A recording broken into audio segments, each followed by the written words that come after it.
विजापूर रोडवरील मागील 40 वर्षांपासून वहिवाटीस असलेला रस्ता जाणीवपूर्वक बंद केल्याप्रकरणी नागरिक वैतागले असून या प्रकरणी महापालिका आयुक्तांनी लक्ष न दिल्यास सोमवारी पालिका प्रवेशद्वारासमोर आंदोलन करण्याचा इशारा दिला आहे। संत तुकाराम नगर, पाटील नगर, युनिटी कॉम्प्लेक्स, कित्तूर चन्नम्मा नगर, प्रभात नगर, अनुपम पार्क व इतर नगरातील आजूबाजूला 10 ते 15 हजार लोकसंख्या असलेली लोकवस्ती असून येणाऱ्या जाणाऱ्या पाटील नगर मधून संत तुकाराम नगर व पाटील नगर मधून जाणारा रस्ता आहे। तिथे दररोज 1000 ते 1200 विद्यार्थी शाळेला जातात। नोकरदार वर्ग आहे। आजूबाजूला 5 ते 7 हॉस्पिटल आहेत। पाटील परिवारातील 4-5 जण मिळून येण्या जाण्यास वहिवाटीस जे गेल्या 50 वर्षांपासून असलेला रस्ता गेल्या 2-3 दिवसांपासून बंद केलेला आहे। तेथील नागरिकांची गैरसोय होत असून लवकरात लवकर महानगरपालिकेने बंद असलेला तो रस्ता वहिवाटीस खुला करून द्यावा व संबंधित लोकांनी सदरचा रस्ता बंद केल्याने त्यांच्यावर फौजदारी स्वरूपाचा गुन्हा दाखल करावा आणि कायमस्वरूपी त्याच्यावर तोडगा काढावा अशी मागणी नागरिकांनी केली आहे। अन्यथा तेथील 10 ते 15 हजार लोक सोमवार दिनांक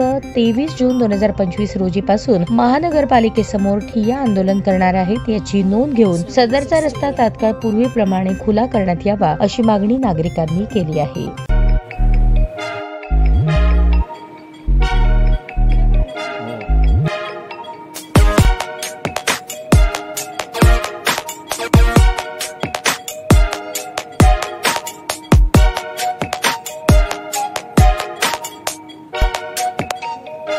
सोलापूर शहरातील सुप्रसिद्ध हॉस्पिटल म्हणजे सेंट्रल मल्टी स्पेशालिटी हॉस्पिटल मागील अनेक वर्षापासून सेवा बजावत आहे। 24 तास इमर्जन्सी सर्व्हिस, मॉडर्न टेक्नॉलॉजी, अनुभवी डॉक्टर्स तसेच अत्याधुनिक तंत्रज्ञान सुविधांनी सुसज्ज स्त्रीरोग, प्रसूती विभाग, ऑर्थोपेडिक विभाग, मेडिकल विभाग आणि इतर एकमेव नाव म्हणजे सेंट्रल मल्टी स्पेशालिटी हॉस्पिटल। पत्ता गणेशपेठ शॉपिंग सेंटर, मंगळवार बाजार, सोलापूर।